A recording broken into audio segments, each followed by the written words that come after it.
Hello darlings, welcome to my channel Naughty to Nice, where I take a recipe that's a bit naughty and I turn it into something a little bit nicer by changing an ingredient or two. If you enjoy the content in my channel, please like, share, and subscribe. So today I'm talking about something a little bit serious. You may not realize this or not, but you might have a war going on inside of your body.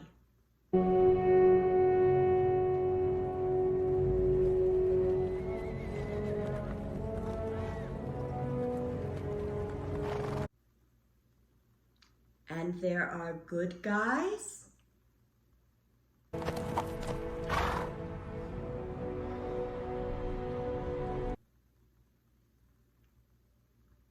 and there are bad guys.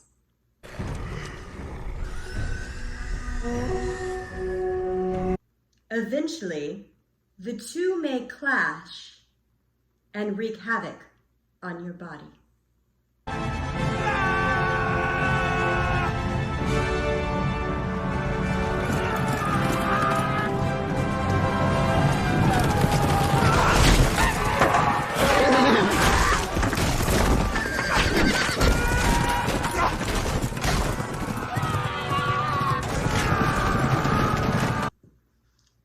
So what I'm talking about is your gut microbiome. So it's absolutely fascinating that when you are born genetically, you are given a microbiome which is unlike anyone else in the whole world. You are a unique genetic microbiome, and you're anywhere from 70 to 90% non-human cell microbiome.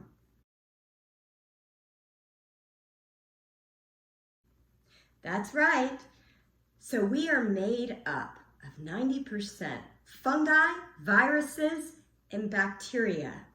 We're only about 10 to 30% human, which is extraordinary.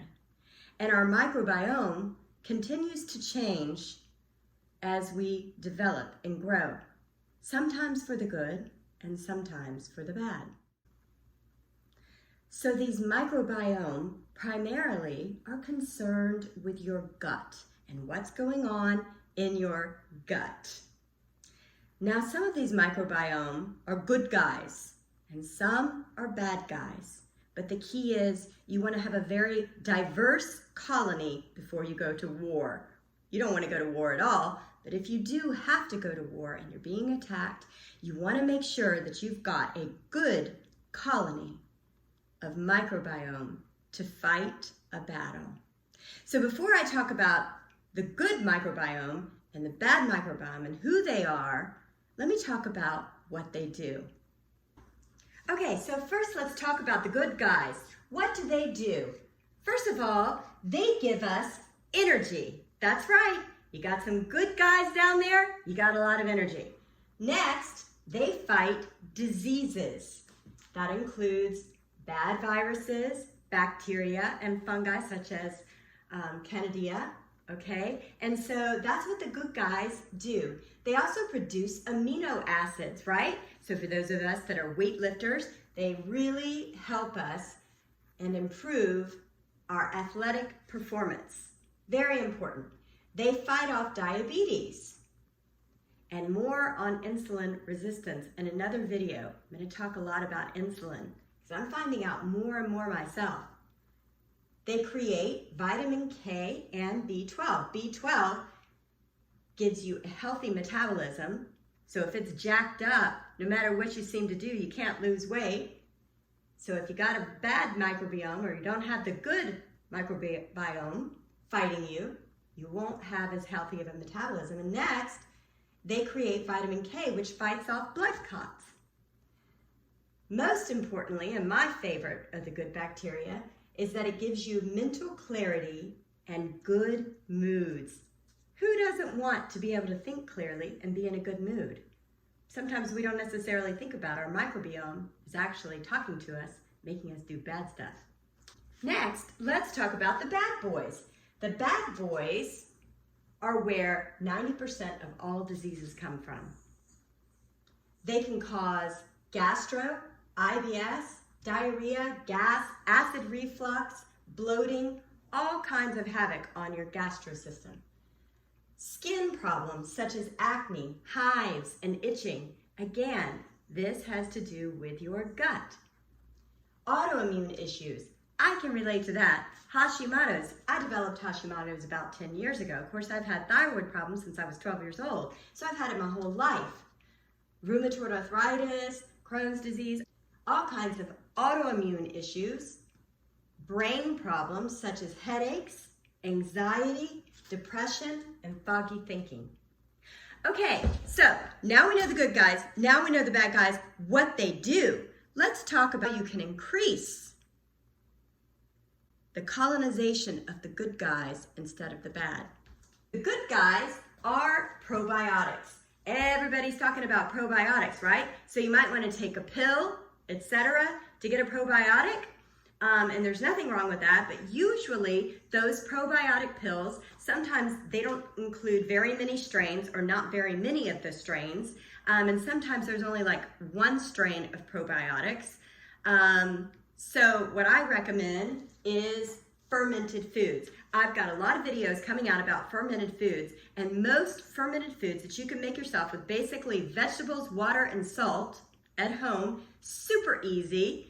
Make your own fermented foods. Of course, you could also just eat some dirt. I don't know where your dirt comes from, but you know, dirt's basically where they all come from. But build up a little healthy bacteria on these foods and eat those fermented foods. Excellent for you, all kinds of strains of good bacteria. But you can also take a pill if you would prefer. But of course, a wonderful cucumber, some carrot sticks, some good sauerkraut. Excellent probiotics. Like I said, I've got some videos coming out. I'm excited for you guys to watch them. I'm excited for what they're doing to my own gut health. And anyways, again, if you are going to stick to a pill, make sure it has diverse strains of bacteria. Next, prebiotics. Now, let me explain. Probiotics are actually bacteria, and they're good bacteria that can fight any bad bacteria. Okay, so that would be your fermented foods. Now, prebiotics are what probiotics like to eat. Okay, so they're what keep these guys happy. And they're what tells your body like, yum, I want to eat some. Or fiber is an ultimate food for probiotics. So you want to get as many prebiotics as probiotics as possible, okay? So some of the best ones that are known to like really be like listed their top 5 favorite foods are Jerusalem artichokes, which by the way, I have a video coming out as well on how to make a Jerusalem artichoke soup. And they're just a really cool, vitamin. You do want to be careful if you're eating these for the first time, because sometimes because they have inulin in them, they will make you, oh, how shall I say, quite poopalicious? I don't know. Anyways, you have Jerusalem artichokes, onions, garlic, leeks, chicory root, which is a different one. I encourage you to try one of those. I'm going to do a video with the chicory roots as well. Raw honey, soybeans, sometimes, so be careful that they're not GMO, which a lot of them are, so you got to be careful with your soybeans.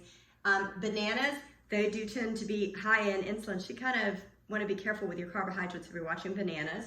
They are so good. Dandelion greens, asparagus, and just any kind of diverse vegetables are good with your fiber. So whatever vegetable that you love, that's great. Keep eating it, but try to add some more vegetables. The more colorful and more green, the better they are.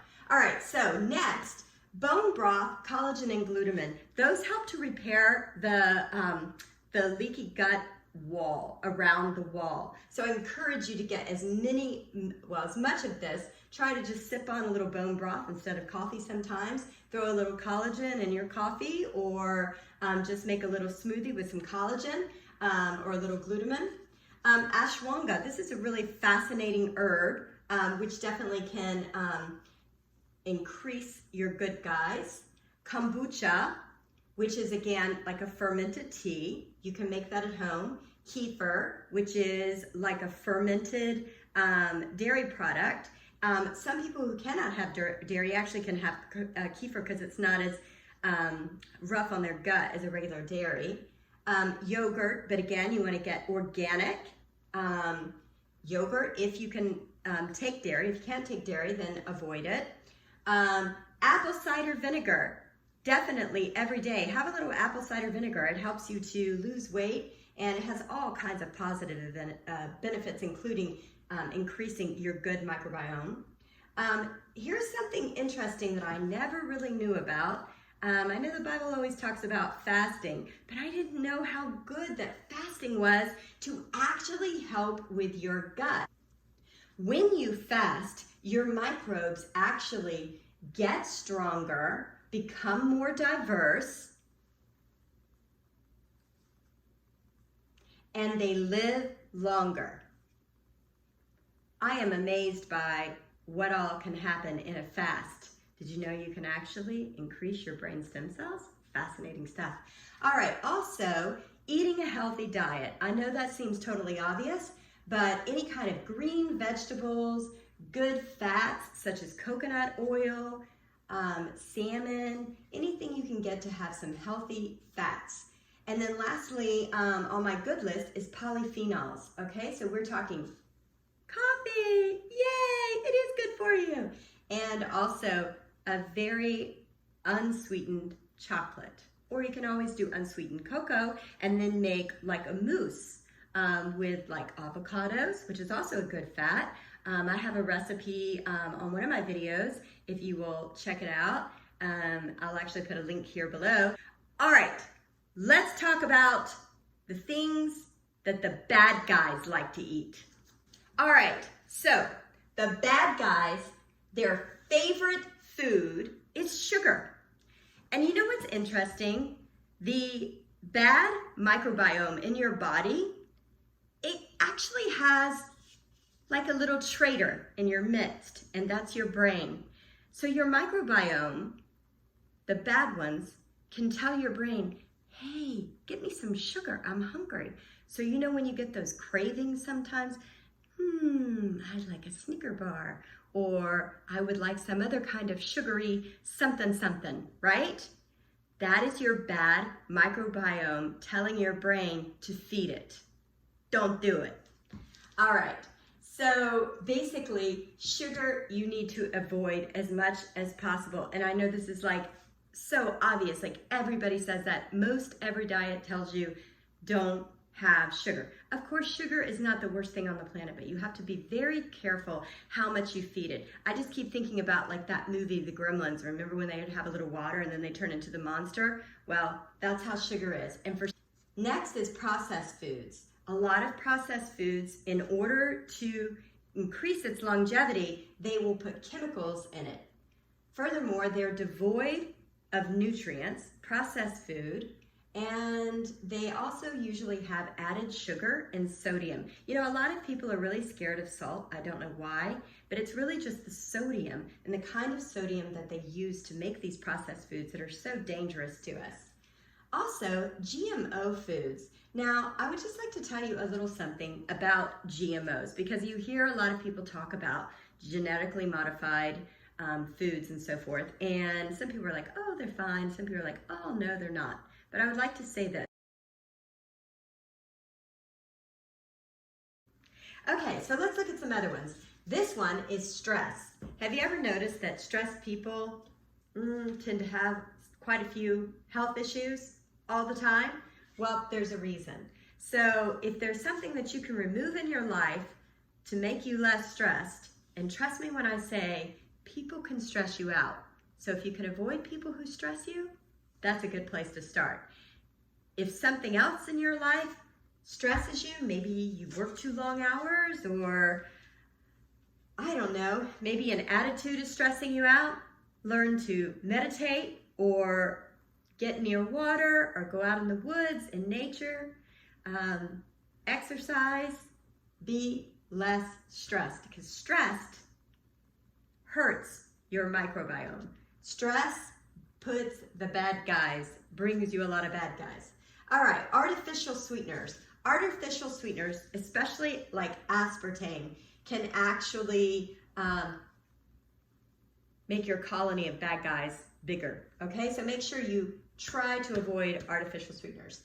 All right, lectins such as beans, wheat, peanuts, which are legumes, tomatoes, potatoes, and nightshades. Sometimes these can create problems, holes in your gut.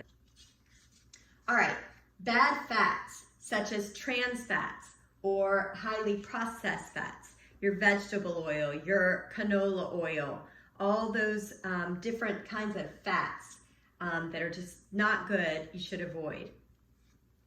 7, your environment. Obviously, there are things that you can do something about. There are things you can't do something about. If you live in a place that has a lot of pollution, you may want to move out to the country. If you're having a lot of health problems, there is not a whole lot that we can do when we walk outside and breathe the air if it's not, but you can definitely be careful about your environment and what you allow inside of your body. The last one, strangely enough, is snacking.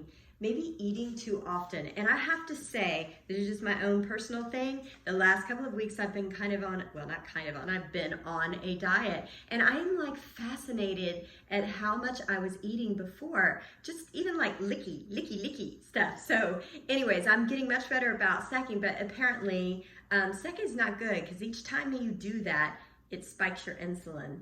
And enough of that over time, you'll eventually get insulin resistance. So those are basically what feeds your bad bacteria in your body.